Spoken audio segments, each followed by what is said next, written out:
So guys, yesterday morning at about 10 AM, I got a text to say I had a parcel come in, and I literally had no idea what it was until I actually received it and I saw the ViewSonic tape on the outside.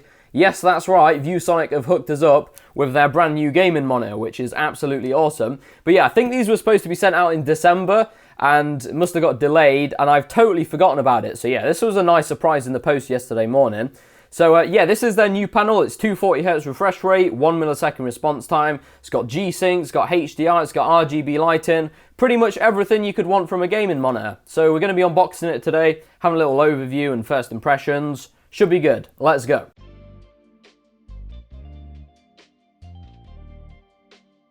Hopefully you guys can see everything. I've not had a chance to make like a set yet for unboxing big stuff like this, so hope it looks alright. Anyway, let's get into this thing. I'll just quickly show you guys the outside of the box. So as you can see here, it says ViewSonic Elite on the front. If we spin it around, we get the model number, which is the XG270. Now, if you're wondering when you can get your hands on these, I think you can get them from about next month. I think that was when I saw the Amazon release date. But yeah, if you want more information about that, I'll have the ViewSonic's website linked in the description, and also where you can check this out on Amazon as well. Here we've got a picture of the back of the monitor. You can kind of see the RGB on there. And yeah, this is a proper gaming monitor, guys. Not only have you got the awesome specs with that 240Hz panel and 1 millisecond response time and all that stuff, it's also got some really cool features. Obviously, you've got your RGB, you've got software to control it as well, and the monitor settings, which is really cool because it's really annoying having to press buttons on your monitor just to change something. It's also got a headphone hook pre-installed and like a mouse bungee as well. So yeah, they've definitely thought of everything here, so I'm looking forward to seeing what it's like. I think there's only one piece of tape to open this, so we should be good. Pull out these tabs over here and get it open. So we've got a couple of accessories in the box, guys, to check out. First is this power brick, which you always tend to get power bricks with kind of more high performance monitors. I know some of them don't come with power bricks, but this one does. We should also have the kettle lead for this somewhere. Yeah, this is the UK power adapter, so this is the one I will be using, but I think you do also get a US one, or European, should I say, in here as well. We also get a DisplayPort cable, so this is going to be, well, pretty much essential for being able to deliver that 240Hz. So you'll definitely need to use this. Not sure on the length of it. It looks to be about 1.5 to 2 meters maybe, but I'll check that for you later. And finally, we get this USB cable, which is probably for hooking this up to your PC to enable the USB ports on the monitor. So that's that. And there is one more thing in here, which I think are instructions of some sort. We have a quick start guide and these, which I have no idea what these are at the moment, but I will find out later. All right, cool. We'll put this stuff to one side then, guys, and then we will unbox the actual monitor. Okay, I may have to tip the box upside down to get this out, so we'll see how it goes.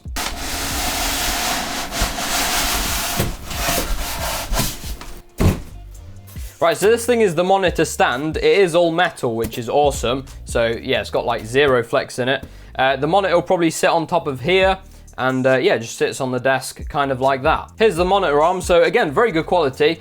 This bit is made of plastic, but it feels like really heavy and solid. Got kind of cool hexagon design going on the back here, and also on the monitor mounting.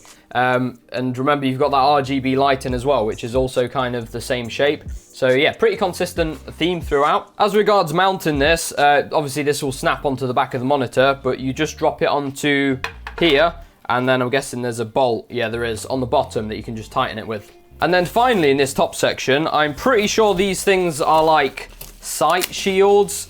I don't really know entirely what they are for, but I've seen them before. Basically, they go on the side of the monitor. Is it a privacy kind of thing, or is it so that you're in the zone?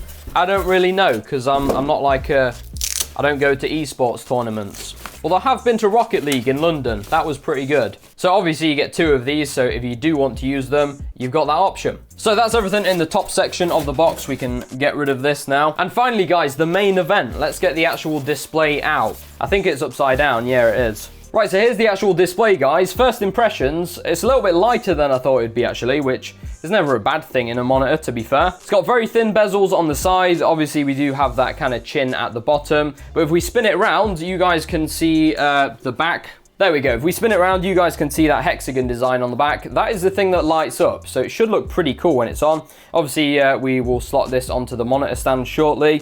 You can see here we've got the headphone hanger, so you kind of just pull this out. I'll check the instructions because I don't want to like break it or anything. And yeah, there's something for the mouse cord as well at the back underneath there. I'll show you guys this a little bit better later. I think they just flick out, it's those things. But yeah, let's get this put on the stand, guys, and then we can actually turn it on and check out the panel. So we've got our 3 pieces laid out here, guys. We're gonna stick this monitor arm on top of the base like this, and then on the bottom we should have a bolt that we can tighten down to secure it. There we go. So we'll grab the protective sheet that came with the monitor now so that we can lay it screen side down on the table, and then we should be able to easily attach this stand. Remember, kids, don't put this bag on your head, otherwise you'll end up like one of these guys. Should be all good now, so now we will attach this. And it's easy as that. Right, I'll show you guys the stand then. So you can move it up and down like this. Plenty of adjustability there. You can also raise it up with 1 finger. I'm actually using 2, I'm cheating. But yeah, that's quite cool. You've also got full swivel, so it does support portrait mode. So if you want to have it like that, you can do. Obviously you have swivel this way. That's how much freedom of movement you've got there. And when it's in landscape mode, you also have tilt. So you can go all the way from there down to there. So plenty of adjustability. However you need to have it, it should have you covered. So on the back of the monitor, got some really cool features to show you guys. As you can see here, this is the bottom of the monitor, or it would be if it was tilted up this way. But yeah, you've got RGB lighting on the bottom, so this is going to give you a nice underglow when it's all turned on. Also, in terms of RGB, you've got this big hexagon on the back, which I talked about earlier. Looks really cool, actually. Looking forward to seeing what it looks like when it's on. But yeah, you can change the color of this. You've got a little sticker here that tells you how to install the software, but you can actually control the RGB and the monitor settings from a piece of software, which is really cool because, like I said earlier, you don't have to faff about using buttons. On the bottom here, you can see these buttons. We've actually got like a joystick, which is quite cool. Don't know if you guys can see this. Let me just change it. There we go, you can see it now. So yeah, got a joystick here, and obviously this is the on button and a menu button, I'm guessing. In terms of inputs and outputs, we've got 2 HDMI ports at the top here. We have a display port, so that you can hook that up and get the best out of the monitor. We have a headphone jack. We also have a USB type B connector. This is to hook it up to your computer, and we'll let you use these USB ports. 3 USB 3 ports here, which if you're plugging in headphones and things like that, or a mouse, pretty useful to have. And also the power connector at the bottom. Last thing to talk about in terms of features of the monitor itself, the build, is these 2 things. So over here we've got kind of like a mouse bungee thing. So what this will do is hold your mouse cable, and it will come up through there like that, come through the top, and then you can plug it into the monitor or whatever. And also, if we check on the other side of the monitor, I'll have to spin it around so you guys can actually see. But here we have a headphone hanger, which is absolutely awesome. I don't think I've seen this on many monitors before. But yeah, you just pull this gently outwards. There's a little catch, and it spins out like that. Once you've done that, you can hang some headphones on it. So I've got some Corsair, forget the name of them, but yeah, they hang on there like that. I'll turn it around so you guys can see what it looks like from the front. And there we go, they just sit on there nicely. So really cool to have that feature. Obviously, you're probably not going to be able to use this if you've got the sight shields attached. I figured out what those little things were, by the way. They actually are just covers to put on these holes. You probably can't see from there, but there's some little holes which are to attach these. You just kind of screw them on. But yeah, it has little covers, so if you're not using the sight shields, you can put those on just to cover the screw holes. But yeah. So that's about all of the exterior features to kind of explain about this monitor. We're going to get it plugged in now, and then I'll finally be able to experience 240 Hz. It's going to be good. Let's go. I forgot to show you guys the RGB lighting, so I will be covering this more in my full review, but as you can see here, we've got that nice underglow there. And then on the back, we have that cool hexagon panel. So yeah, looks really good.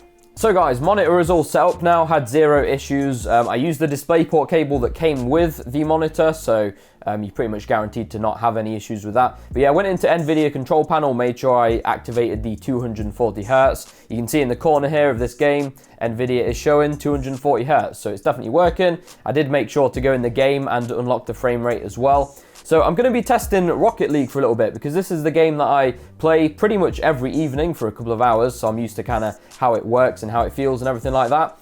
Now, interestingly, I'm one of those people that was kind of happy with 60 Hz before. Like, to me, 60 frames per second was always really smooth.